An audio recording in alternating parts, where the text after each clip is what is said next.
other shows we have for you to enjoy at myclassicradio.net. The Avengers was most certainly not a household name in South Africa prior to the radio series. With no national television service until 1976, the mechanism simply was not present in the country to show television programs to mass audiences. While many other countries reveled in the filmed adventures of John Steed and company, South Africa was not equipped to join in the fun. The series took Britain by storm and made a major impression in the American markets, being that greatest of rarities, a British series given a network transmission slot. However, as a filmed series, rather than a videotaped one, The Avengers was able to gain a modicum of exposure in South Africa through film rentals. Come and listen at myclassicradio.net. William Gargan stars as Barrie Craig, confidential investigator.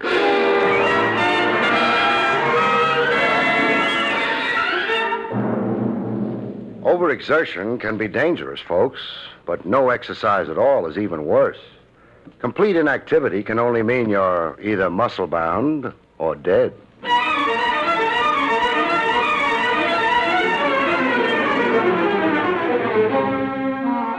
The National Broadcasting Company presents William Gargan in another transcribed drama of mystery and adventure with America's #1 detective, Barrie Craig, confidential investigator.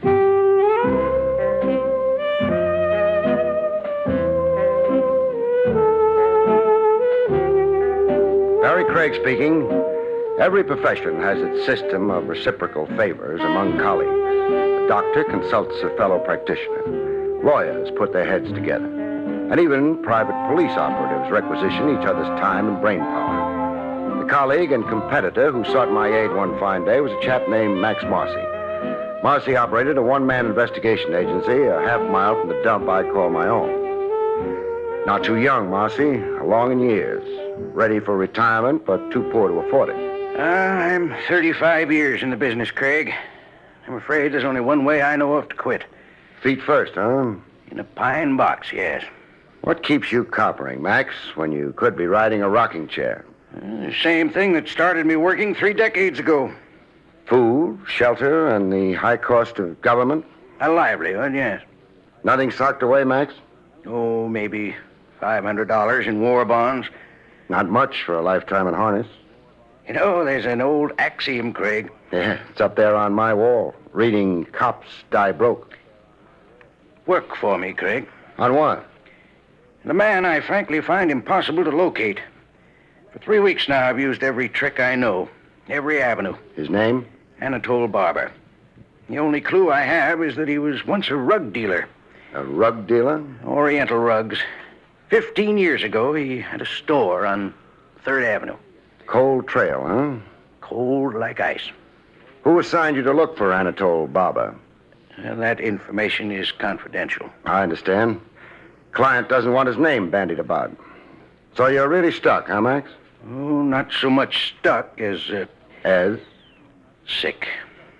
Exhausted. I don't have the old strength. You know, the machine runs down. This coming October, I'm 64, Craig. Then why not just dump a tough case? Why aggravate yourself? $2,000. Who can dump $2,000? No cop I know. Find Anatole Barber. I'll split with you. The fee's all yours. I'll just tap you for expenses. Barber, a one-time rug dealer. You've, of course, got a full description of him. Even a photograph. Oh, Craig, I don't know how to thank you. I'm not doing it for you, Max. I'm really doing it for me. I look at you and I see me. Me a quarter of a century hence. I'm out asking a younger cop to help me stay in business. One cop runs into a blank wall. Another cop finds a door through the wall. The luck of the game. What was tough for Max Marcy was easy for me, as it turned out. An ex-Oriental rug dealer is a member of a clan. The tricky science of rugs limits the colony of dealers to a small, tight elite. One big family of operators, so to speak. My information on Anatole Barber came from a gentleman named Amar Sarabi. Yes, Anatole Barber is well known to me. Under which rug is he hiding? For a long time now, Anatole is not in our trade. He had a store on Upper 3rd Avenue some 15 years ago, I hear. Yes, the Mecca Bazaar. He was the cleverest trader of all of us, Anatole. But he folded his tent. Why he gave up his business, nobody knows. You make it sound mystifying. Fine Oriental rugs are more than a business, Mr. Craig. They are a culture and a passion. I might even say a cult. It is in our blood. Now, really enlighten me, huh? Where can I find your renegade colleague, Anatole Baba? He lives in Sackett Bay. Sackett Bay out in Long Island? Yes. He's using his mother's name now, Belmar. His mother was English. Anatole Belmar. Yes. Tell me, how is it you have Anatole Baba Belmar's whereabouts at your fingertips? We have a trade association. I am corresponding secretary. Even though Anatole is retired from our trade, he has faithfully kept up his dues. I see. Well, I want to thank you, Mr. Saraby. I've been privileged. You are perhaps interested in a fine Bokhara rug at a great sacrifice price. Mr. Saraby, please, let go of my coat lapels. I phoned Max Marcy the good news. Hello, Max. Yes, Craig? That $2,000 fee, start spending it. You found Anatole Barber? Anatole Baba Belmar. He's using his mother's maiden name. Lives out in Sackett Bay. 30 miles out in Long Island, Max. Craig, I'm at a loss for words. Why, it's hardly been 12 hours. No bouquets, Max. It happens. The breaks. I got the breaks. Okay for me to follow through in Sackett Bay? Just to verify his presence there, how he's established. Craig, don't alarm the man into flight. I'll pose as a door-to-door salesman. Max, don't worry. Telephone me from Sackett Bay. Will do. So long. At Sackett Bay, Long Island, the guy with blue freckles in the general store told me where to find Anatole Belmar. On an island a half-mile off the mainland. Anatole B. was known around Sackett Bay as the recluse type. The gent with a black patch over his eye ferried me to Belmar's Island. He drove the leaky motorboat like a suicide, as many knots an hour as he had kinks in his brain. Hey, Buster, slow down. Hey, Buster, I'm 2 premiums behind in my insurance.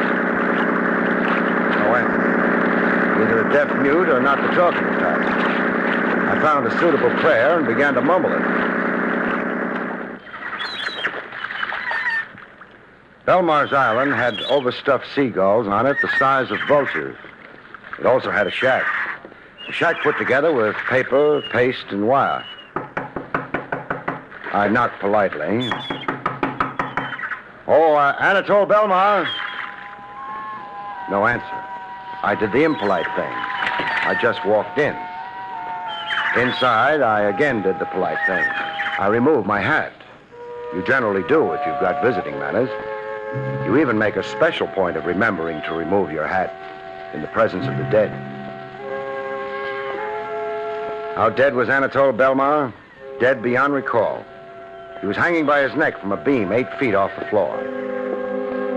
I changed my first diagnosis of suicide when I saw the lump on his head. He'd been slugged and strung up by somebody hoping to pass it off as suicide. I had news for the local police, and after that, I had mournful news for Max.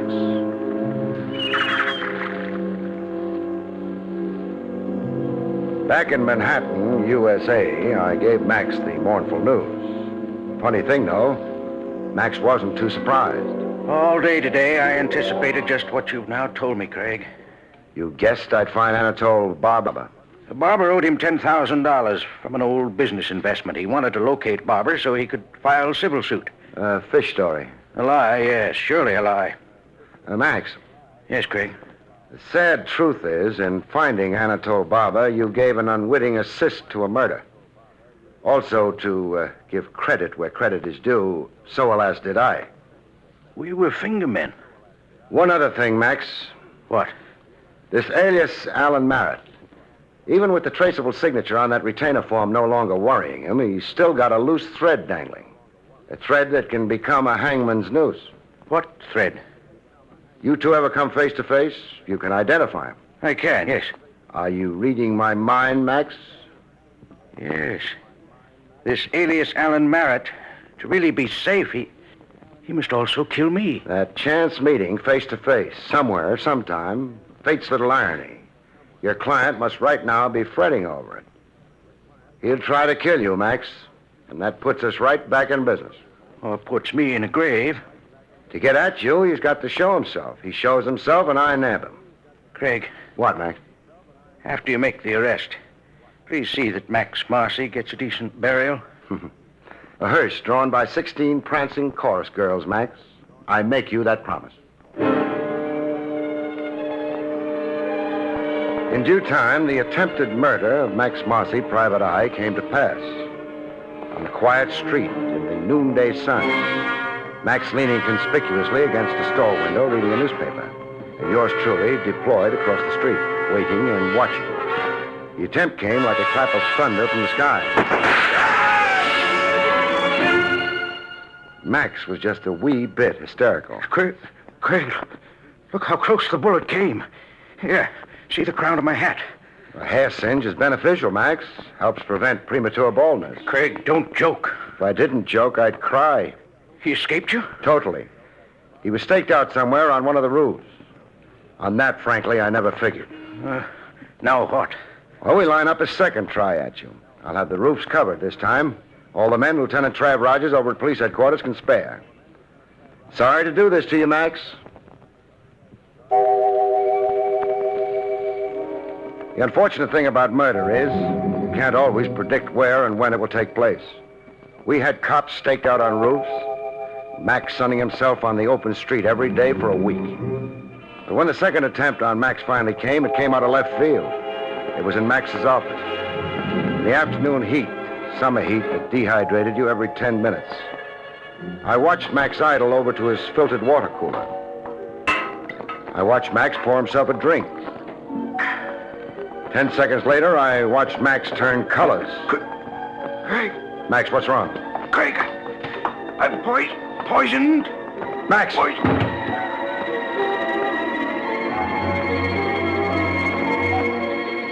Poison in the water cooler, but not enough to kill, luckily. In the hospital 6 hours later, Max managed a whispered conversation. Craig. Yes, Max. 1, 2 attempts. Number 3. Ah, superstition. Fatalistic talk. Think of it this way. 2 strikes so far. Strike 3, the killer's out. How long will I be laid up? Overnight. You got a mild dose. Only enough to give you stomach cramps. Oh, it's hopeless, Craig. Alias Alan Marrett would even more in the dark. Better to give up. He's shrewd and slippery, our alias Alan Marrett. But I'll find an avenue to him. From here on, I'm going all out, Max.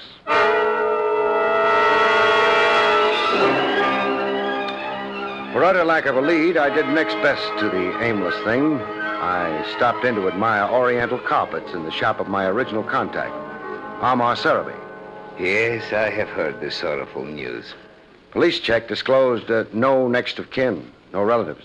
Anatole Barber was alone in the world. How about best friends?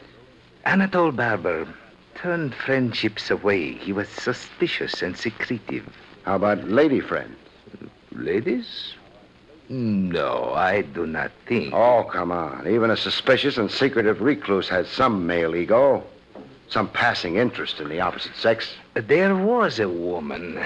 Oh, but such a long time ago. What was her name? Madame Nila Gallard. Know where I can find her? Nobody has seen Nila Gallard for 8, 10 years. How close was she to Anatole Barber?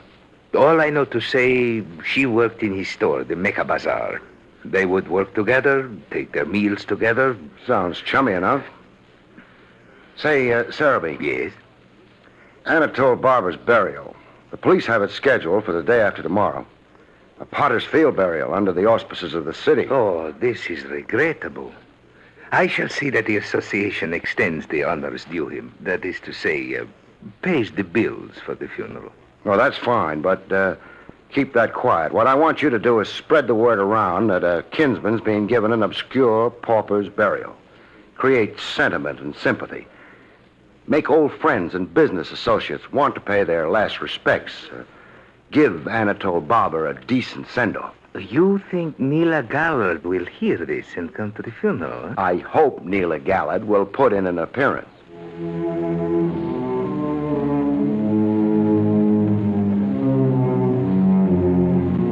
Funerals are sad, but to me, this one was a joy. I was all smiles when Amar Sarabi whispered the magic words into my ear. That woman standing there, wearing the black veil, she is Madame Neela Gallard. Some hours later, I took tea with Madame Gallard. Her home was a frame dwelling in suburban New Jersey. A middle-aged woman, once beautiful, you could tell, but heavy lines in her face now like she'd known troubled times. I knew it was a mistake to come to Anatole's burial. Now look, you're a dignified woman, so let's do this with dignity. Don't make me talk like a bad-mannered cop. I have a sealed envelope given to me by Anatole Barber. I have kept it unopened for 15 years. He wanted it kept unopened? Yes, he was afraid. Afraid of what in the end was his fate. Murder? Murder. Here's the letter. On the envelope, you will see Anatole's own handwriting. To be opened only in case of my death. You're in the total dark, making blind circles, and then a bar of clear daylight knifes through the blackout. Suddenly, you're in the know. I let Max Marcy in on the contents of the letter left with Madame Gallard. Oh, you're a bloodhound, Craig. You keep moving and hoping. You've sooner or later got the spark. Anatole Barber spells out his secret in this letter. Blackmail. 15 years of it. Anatole Barber had been blackmailing an important social figure named Win Blake. Win Blake? Oh, that's very hard to believe. The man is one of 50 best-known people in the world. In the letter, Anatole sounds a fatalistic note, right in your style, Max. He expected to sooner or later be murdered. The blackmailer's chronic anxiety. They figure the worm has to turn. The sucker must finally strike back. Craig. Yes, Max. What's your attitude at this point? Meaning? Oh, don't misunderstand me, Craig, please, but... But? You can speak out openly, Max. Well, do I motivate decisions from now on, or do you? Meaning it was your case originally? There are these new ramifications. A lot of it none of our business as private operatives. Then a man like this Win Blake, a figure his size, we bungle handling it somewhere, it could blow up in our faces. Come down to what's bothering you, Max. All right. Frankly, is it any of our business now? It's my business, Max. You can scare off and quit. Figure the angles and decide there's no dough anywhere in it. Only headaches and risks. But don't please decide for me. Murder and blackmail is a public business, and while I'm a private investigator, I'm also a public citizen. You're pretty good at speeches, too. All right, forget I said anything. Do what you have to do.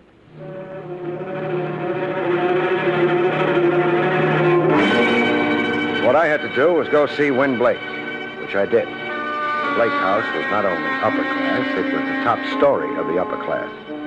And the guy who wielded the scepter in the palace looked every inch his role in life. Gray, distinguished, with a stiff, aristocratic spine. A polished surface veneer with only one thing marring it. His eyes. I'd never seen sadder eyes. I wondered when it would be that a man just like yourself, a detective, would come to Blake Manor. You've been wondering that nightmare for 15 years. Yes, for 15 years. The ordeal of it, sir, the eternal apprehension. The ghost in your closet clanking his chains. And these days since the death of Anatole Barber, I've barely weathered them. Remorse? I'm not surprised at the innuendo. I rather expected it. Who else would care to murder Anatole Barber? I have no answer to that. Barber, a leech who's been blackmailing you for 15 years. But I paid his every demand all these years. Why then now would I want to do violence to the man? I've got a simple answer to that. You just couldn't find Barber to kill him. I did not murder or cause the murder of Anatole Barber. What was he blackmailing you for? What did he have on you? Without legal counsel, I'm not sure I... All right, I'll tell you. I was involved in an accident in the summer of 1939. Automobile accident? Yes. A late hour in the driving rain, very little visibility. It was on a downtown street. I struck and killed an elderly pedestrian. Hit and run, huh? I'm ready now to face the charges, but I was coward enough and fool enough to drive away. I let my panic override my better judgment, my more decent instincts. You see, you had a lot to lose, you figured. You didn't want a vehicular homicide against you. I just drove away. But not unnoticed and undetected as you believed then. Somebody saw the accident, jotted down your license plate number. Anatole Barber. Mm-hmm. He operated a store where the accident occurred, a rug shop, the Mecca Bazaar. He saw everything through his store window. And he's bled you ever since. He promptly closed up shop and made you his chief business from then on, huh? He extorted a fortune from me in these 15 years. When did he tap you last? 2 weeks before he died. How much did you give him? The usual periodic $10,000 in cash. I left the money in a designated place, as I always did. Barber never showed himself personally. He wasn't taking any chances. Did you hire a private detective to locate Anatole Barber's whereabouts for you? I did not. No, huh? Anybody else in your family aware of your predicament with Anatole Barber? My wife knew, and so does my son. Your wife knew, you say? My wife is dead. Oh. And your son, where is he? He lives away at his school. What's the school? Eagle University, a medical college. Stuart's in the senior class. But my son couldn't possibly have anything. How can you be sure? I suppose I cannot be sure. Son trying to get his pop out of a situation. A son nervy enough to commit the murder his father shrinks from doing. Win Blake or the son Stuart Blake? I ask you, who else would want to murder Anatole Barber? And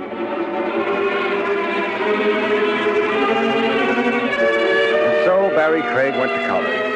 The college dormitory room is only a box built around silver loving cups, souvenir banners, and pin-ups of Jane Russell. Barber was vermin. Murder was too merciful for him. He asked me he deserved 15 years of some insidious oriental torture. Did you kill him? Did I what? Murder Anatole Barber. Yeah, sure I did.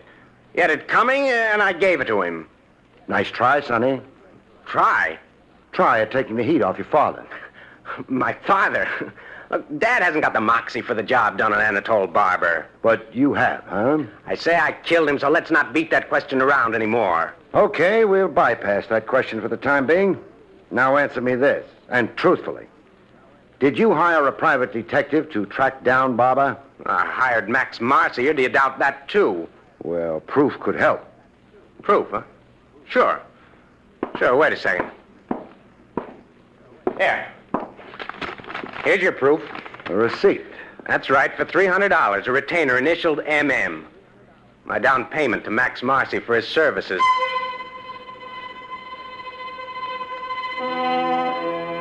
There was a statue in bronze on the college campus steps. General somebody or other. There was almost a second statue unveiled there about the time I was leaving. A statue of yours truly, stiff in the joints with an undertaker's glaze on top. A shot that froze me but didn't chill me. I was marked for murder. I had the case wrapped up and the killer knew it. I brought Max Marcy up to date. The son is plainly lying to protect the father. That's my thought. Arrest the father. Under arrest, he'll confess. To keep the boy honest, huh? To let the son take the father's blame, that's the ultimate cowardice. It's unthinkable. No decent father would. You're right there, no doubt. I swiped a photograph of the son off his bureau top. This, Max. Handsome kid, huh? Yes, strapping. Nothing average about his looks, huh, Max? Way above average in height, size. Very distinguished looking generally. Crew cut. A break in the beak of his nose. An unusual looking boy, yes. That admission, Max, kind of gives you the lie. The lie? Oh, you mean my description of alias Alan Merritt? Yeah. Your nothing description of a man you invented. The big lie you told me. I've just remarked on the glaring flaw in your almost perfect scheme, Max. Scheme? Crime. You're accusing me? Of beating my time to Sackett Bay. Of murdering Anatole Barber before I got there. I found Barber for you. You did the rest. But, Craig, consider all the facts. Facts, huh? Facts like the phony fire you set yourself? Or the hood you hired to climb a roof and shoot at you? Or the modest dose of insect poison you deliberately poured yourself from the water cooler? All to blind me to your guilt? Or maybe the fact that you tried to kill me today on the campus steps of Eagle University? You are full of ideas, my good friend. Yeah, I am. How much dough have you got salted away now, Max? I'm penniless. Was. Until you found that gold mine of cash in Barber's shack. The fortune you knew he'd accumulated by blackmailing Win Blake for 15 years. You really tried providing for your old age colleague. Words, accusations, talk. You'll need proof. I know. A tough old bird like you, it will need an army of cops to find that fortune you swiped and stashed away. Sure, proof's going to be tough. But let's start it going officially, huh? You're arresting me? Arresting and charging you. From there on, it's up to the regular police. I've personally gone as far as I care to go. You're sentimental about me. No, Max, not a bit sentimental. Just fed up and bored. Your kind of creep, I'd rather read about you in the papers. Why knock myself out? Walk ahead of me, Max.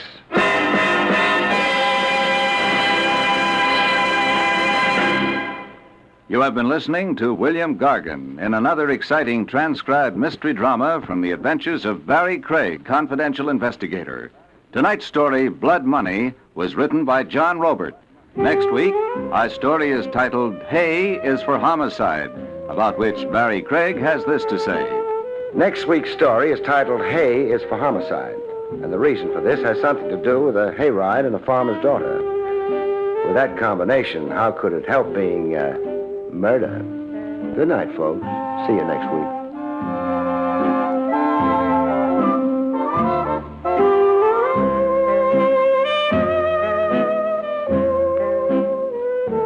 The National Broadcasting Company has just brought you an NBC Radio Network production with William Gargan, starring as Barrie Craig, confidential investigator, and directed by Arthur Jacobson. Also heard were Jim Nusser, Marvin Miller, Betty Lou Gerson, Jack Moyles, and Paul Richards.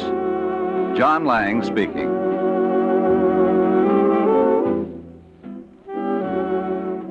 There's another exciting Dragnet adventure tonight on most NBC radio stations.